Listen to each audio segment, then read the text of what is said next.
Böyle çok büyük.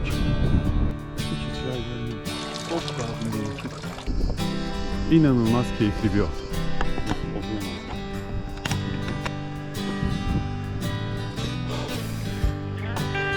Ama şarjımız bitmeden iyi bir yerde. Kapanınca ben de bir yere çadırımı kuracağım.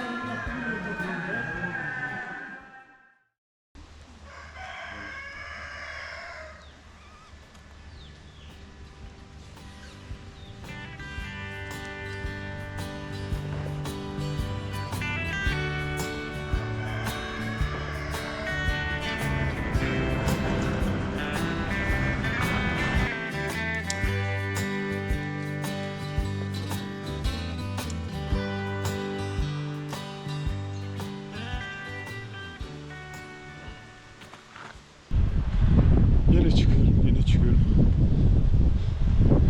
Dün gece bu arada çok güzel uyudum. Ama bayağı soğuktu. Yani kış kampı yaptığımda güneyde bazı bölgelerde bu kadar üşümemiş bile olabilir. Şu anda da hava bayağı bir serin. Aşağıda bir yerlerde görüşürüz.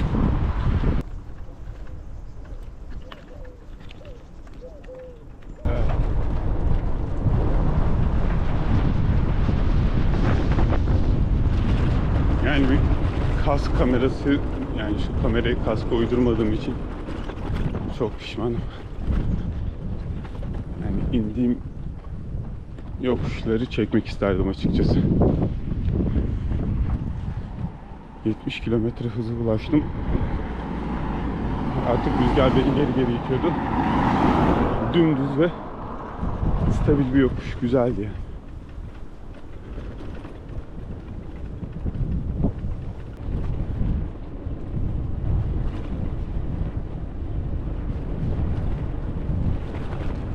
Bisikletle 70 kilometre hıza ulaştığında ki rüzgarın da şiddeti gerçekten hatıraydır ve bisikletin de dengesiz de yüklenmiş olduğunu da hesaba katarsak bir motosikletle çıkmış olduğunuz hızı hayal etmeyin bence. Bayağı sarsıcı oluyor. Bayağı hissediyorsunuz yolu. Tedirgin de oluyorsunuz. O esnada teker patlasa ne olur diye düşündüm. Ya da bir aksilikle karşılaşsam işte. Sonra o yokuşları bir daha o hızlarda inmemeye karar verdim. Yani şu anda şu yokuşta bile hemen çıkıyor zaten. Yani buna yokuşta denmez.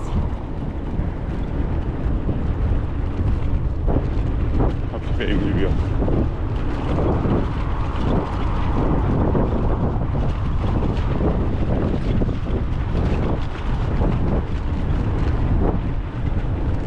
Şurada hafif hızlanır belki.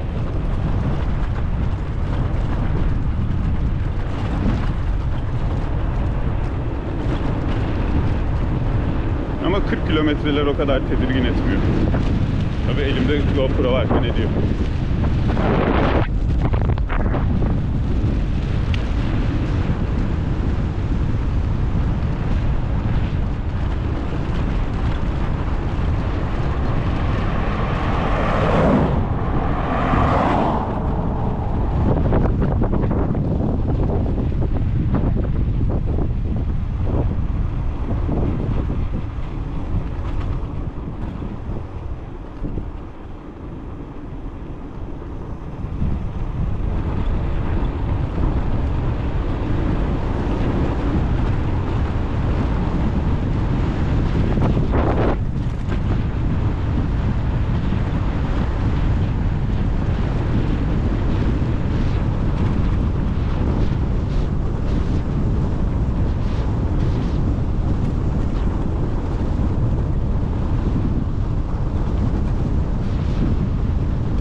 Bandırmadan sonra ilk kez denizi görüyoruz tekrar. Tabi bu sefer Ege.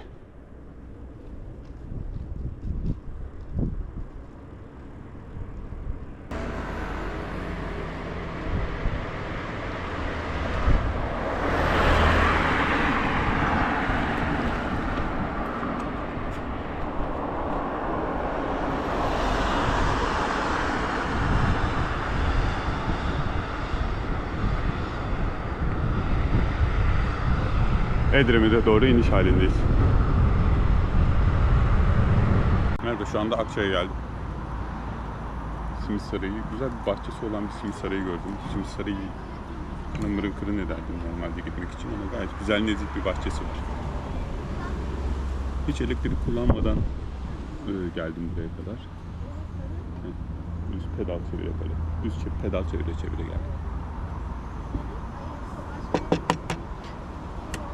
Haşlanmış yumurta da buldum. O da güzel. Şarja da taktım bisikletime. O da güzel. Her şey beklediğimden çok daha güzel. Tüpümü çıkardım şöyle.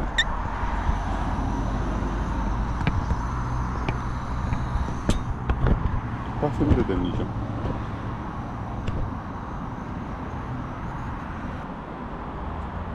Gayet güzel, nezih bir simit sarayı.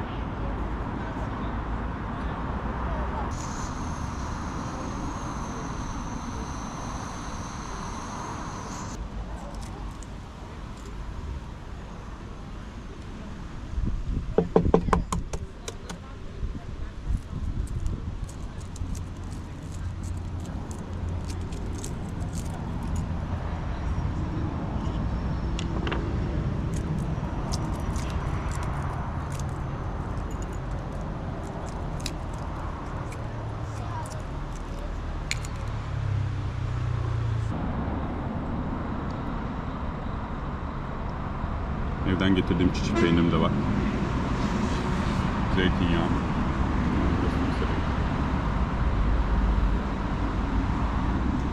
Burada da kahvemi demliyorum. Çay da demlerdim de uzun olmasın diye şimdi.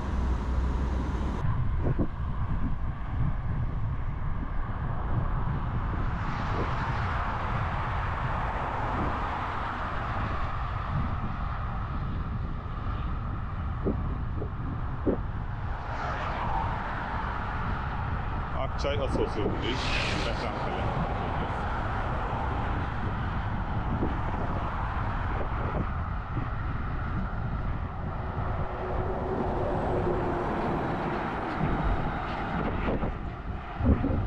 Hayret, benim yanımdan geçerken orta şeride geçme nezaketinde bulunan bir kamyon.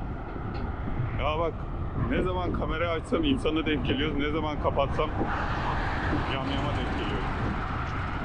Geçen gün de o kadar sövdükten sonra istisnası yanından geçen bütün araçlar düzgün bir şekilde geçti.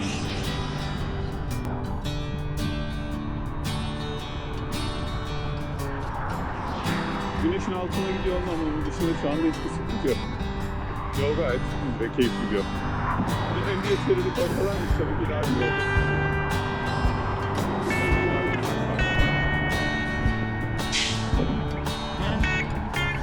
Pek oralı olmadı. Dünden geçti. Aklıma bir şey geldi, bari onu söyleyeyim ya.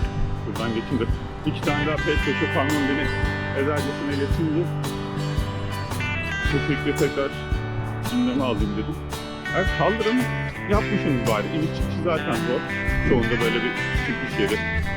Çoğunda da iniş yeri yok. Çıkış yeri olanda da iniş yeri yok. Tabii de burada bisiklet sürmekle yolda bisiklet sürmek arasında dağlar kadar fark var.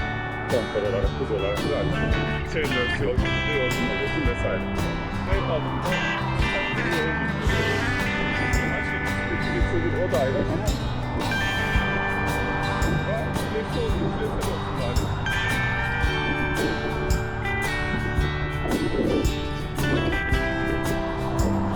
Madem kaldırım var, kaldırım da yok.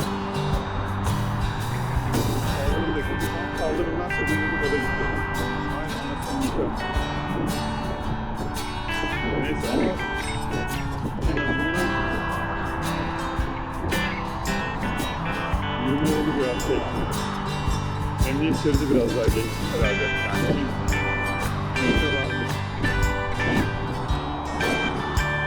evet, sağlarım da şimdi.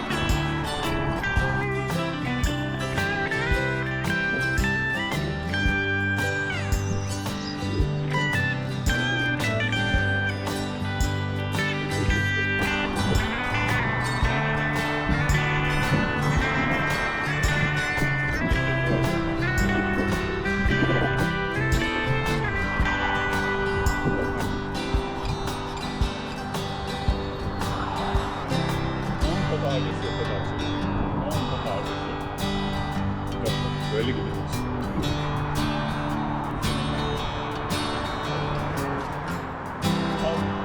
Bisiklet yolum yok ama benim sanırım.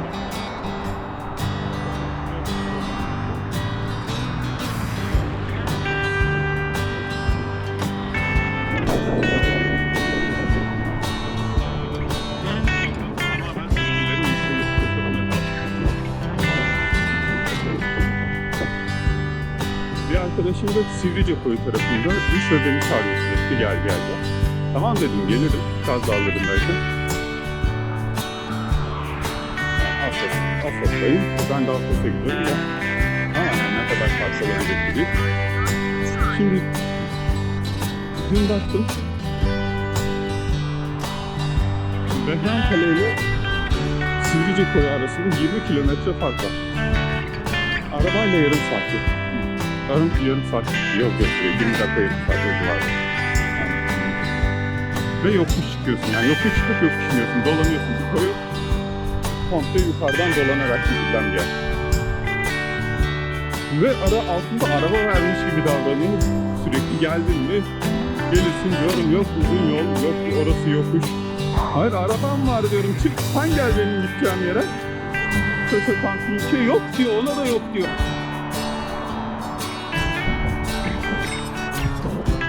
Ölmüş bitmiş. Yani 3 yıldır ben yapmadım. Asos sahil yoluna girebildik.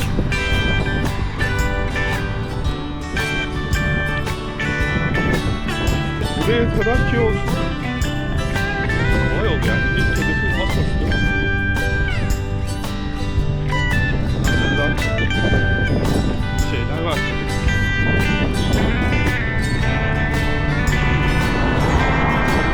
Yolunda otobüs var. Araçta yol bu kadar uzun değil ya. Araçta geçtiğim için bana çok kısa bir yolmuş gibi geliyor bana. 30 dakikalık duymamış. Bence araç için de biraz yavaş gidilmesi gereken bir yol olduğu için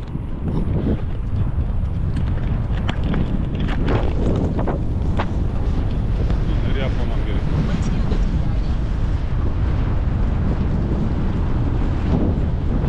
Yani çift yön bir yol. Dar bir yol. Onun için araçlar da yavaş gidiyordur.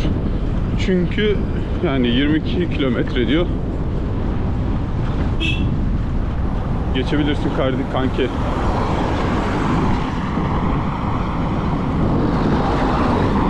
...22 kilometre diyor, 29 dakika diyor.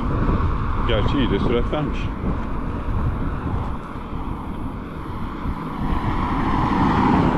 Kilometre çok bir yol değil.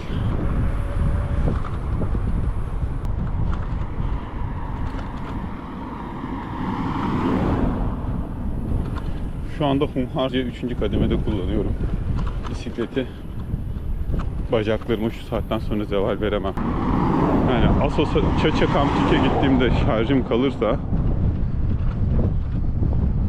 ve gücüm de yerinde hissediyorsam Mahir'in orayı da bir zorlayabilirim. Mahir'in orada deyince yerin adı Mahir'in orada değil. Sivricekoy'unda bir yer. Otel gibi bir yer. Bilmiyorum.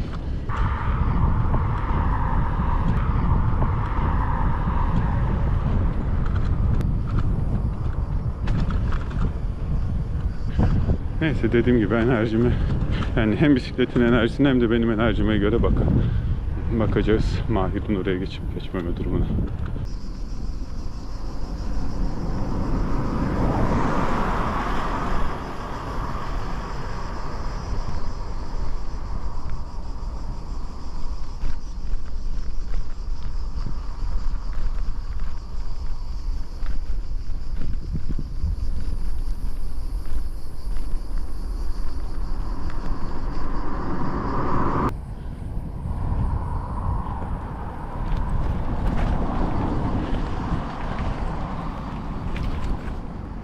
buradan yukarı bisiklet sürerek çıkmamın imkanı yok bu yol.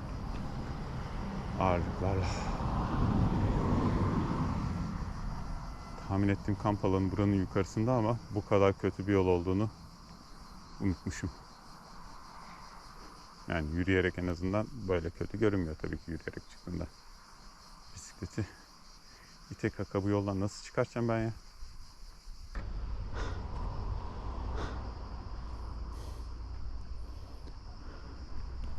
Bir daha bir deneyim bakayım. Ah!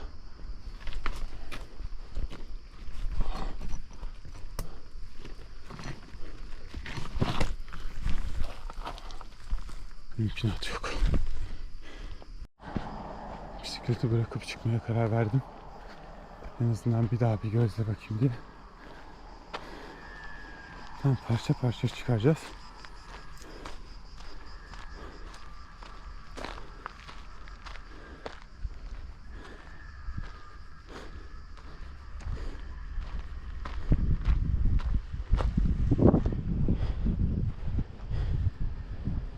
Eşyaları parça parça çıkartıp halledeceğiz artık. Yapacak bir şey yok.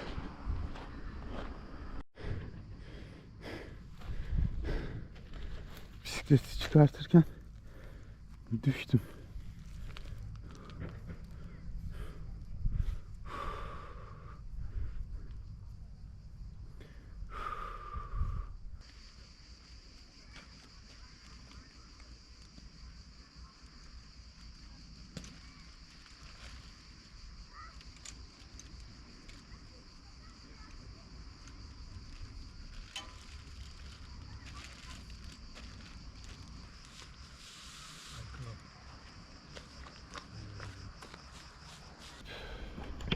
Böyle bırakılması hiç hoş değil tabii ki. Önce bunları bir kenara toplayıp sonrasında çöp poşetine dolduracağım.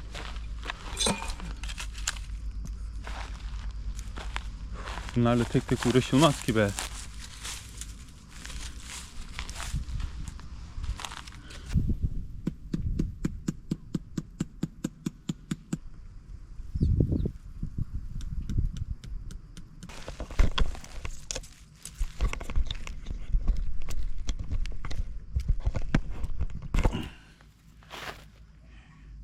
Güneşten açı vesaire hiçbir şey göremiyorum ha.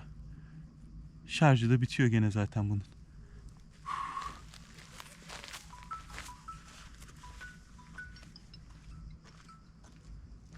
Alo.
Günaydın.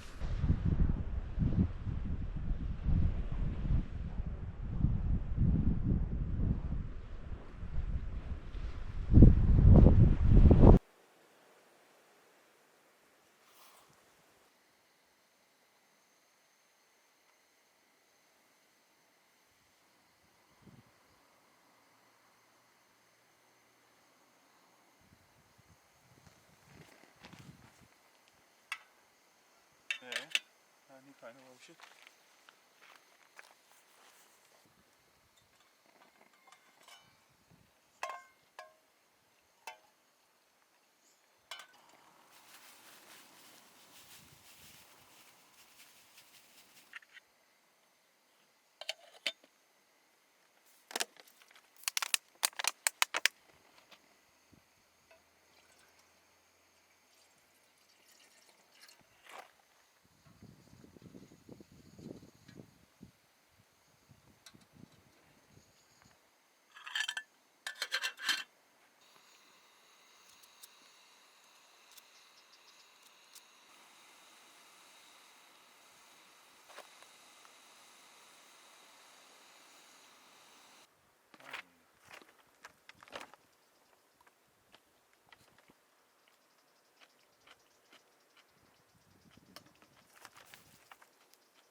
Son durağımız olan Çarşıça Camping'deyiz. 2 dakika, 3 dakikada kayıt sürem kalmış zaten.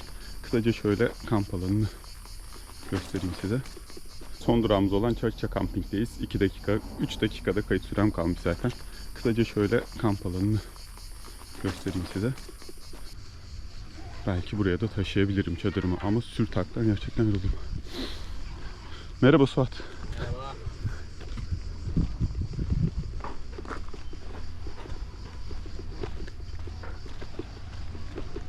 Bir süre bu şirin yerde kalmayı planlıyorum. Yolculuğumuzun devamında görüşmek üzere. Şimdilik hoşça kalın.